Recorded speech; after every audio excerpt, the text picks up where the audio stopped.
حضور نے فرمایا مالی ولی دنیا، دیکھو مجھے تمہاری اس دنیا سے کیا سروکار، انما مثلی، میری مثال تو اس شخص کی ہے کراکبن، ایک سوار اونٹ پر یا گھوڑے پر سفر کر رہا ہے، لیکن وہ استظل تحت شجرۃ، ایک درخت کے نیچے تھوڑی دیر کے لیے استراحت کے لیے، اس کے سائے میں، اس کی ظل میں، استظل، اس کے سائے کے اندر تھوڑی دیر کے لیے وہ استراحت کے لیے رک جاتا ہے، ثم راح فترکا، پھر اس کے بعد وہ چھوڑتا ہے اور اپنی منزل لیتا ہے۔ ظاہر بات ہے کہ وہ عارضی قیام تھا، یہ اس کا وطن نہیں ہے، یہ اس کا گھر نہیں ہے، یہ اس کی منزل نہیں ہے۔ اسی طرح یہ دنیا تمہاری منزل نہیں ہے، تمہارا گھر نہیں ہے، تمہارا وطن نہیں ہے۔ حضور نے فرمایا انما دنیا خلقت لکم وانتم خلقتم للآخرہ، یہ دنیا تمہارے لیے پیدا کی گئی کیونکہ اسی میں تمہارا امتحان ہونا ہے، یہ تو امتحان گاہ ہے، لیکن بہرحال اس میں اللہ نے تمہاری ضرورتوں کو پورا کرنے کی جو چیزیں رکھی ہیں ان کو استعمال کرو، لیکن یہ کہ اس کو مطلوب اور مقصود اور محبوب نہ بنا لو۔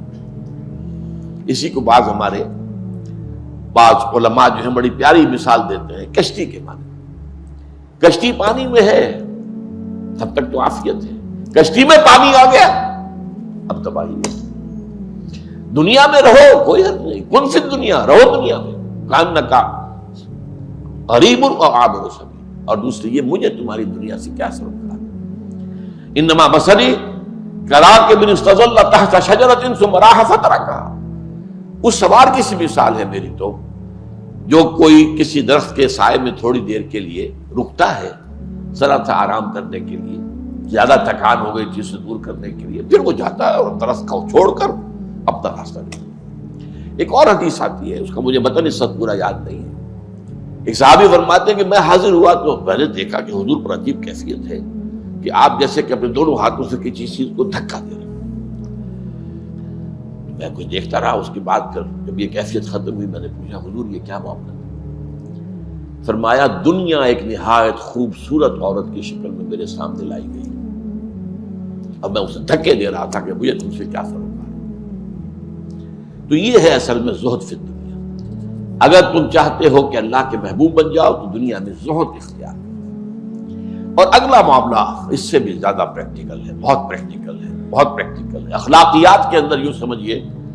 یہ بلند ترین تعلیمات میں سے، وَازْهَدْ فِيمَا أَيْدِي النَّاسِ يُحِبُّكُ النَّاسِ،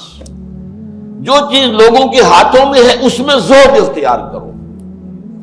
تم نے دیکھا کسی کو دولت مند ہے تو یہ نہ ہو کہ حسرت پیدا ہو جائے کہ دولت میرے پاس کیوں نہیں، یا رشک ہی کے اندر یہ بات آ جائے کہ ایسی دولت مجھے بھی ملنی چاہیے، پھر یہ زہد کے خلاف ہو جائے گا۔ اگرچہ رشک کرنا حرام نہیں ہے، حسد حرام ہے، لیکن یہ ہے کہ اگر یہ بات آ گئی تو گویا کہ زہد کے صرف خلاف ہو گیا۔ یہ جو ایک اونچا رتبہ ہے، اگر لوگ سمجھے کہ دولت مند دیکھے کہ یہ آدمی آیا تو ہے میرے پاس لیکن میری دولت سے تو اسے کوئی سروکار نہیں تھا، یا تو آیا تھا مجھے کوئی کلمہ خیر کہنے کے لیے، یا کوئی اور حقوق العباد میں سے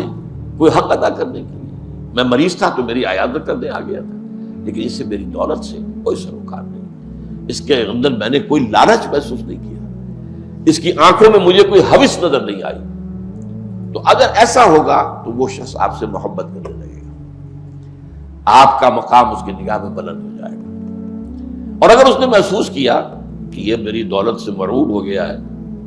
یہ میرے ٹھاٹ باٹ دیکھ کر اس کے دل میں حسرت پیدا ہوئی ہے، یا وہ بڑی للچائی ہوئی نگاہوں سے ان چیزوں کو دیکھ رہا ہے، تو وہ آپ سے نفرت کرے گا، محبت نہیں کرے گا۔ تو عزت فی الدنیا یحبک اللہ، بحث کے مجموعی دنیا سے، دنیا کی زندگی سے، دنیا کی آسائشوں سے، دنیا کی آرائشوں سے، دنیا کی نعمتوں سے، دنیا کی لذتوں سے، دنیا کی تعیشات سے بچو،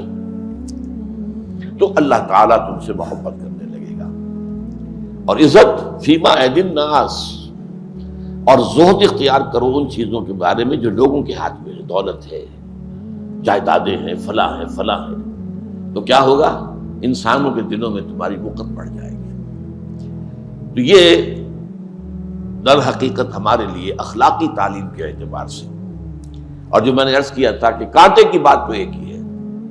تم طالب دنیا ہو یا طالب عقبہ، کلا بل تؤثرون الحیات الدنیا والآخرۃ خیر وابقیٰ بل تحبون العاجلۃ وتذرون الآخرۃ، اور وما انا جعلنا ما علی الارض زینۃ لها لنبلوہم ایہم احسن عملا. اللہ تعالی ہم سب کو حق کو سمجھنے اور پھر حق کا اعتراف اور اعلان کرنے کی توفیق عطا فرمائے. اور اس کے بعد یہ ہے کہ اللہ تعالی ہمیں توفیق دے کہ اگر کوئی تکلیف آتی ہے، کوئی مصیبت آتی ہے، کوئی آزمائش آتی ہے، تو اللہ تعالی ہمیں اس میں ثابت قدم رکھے.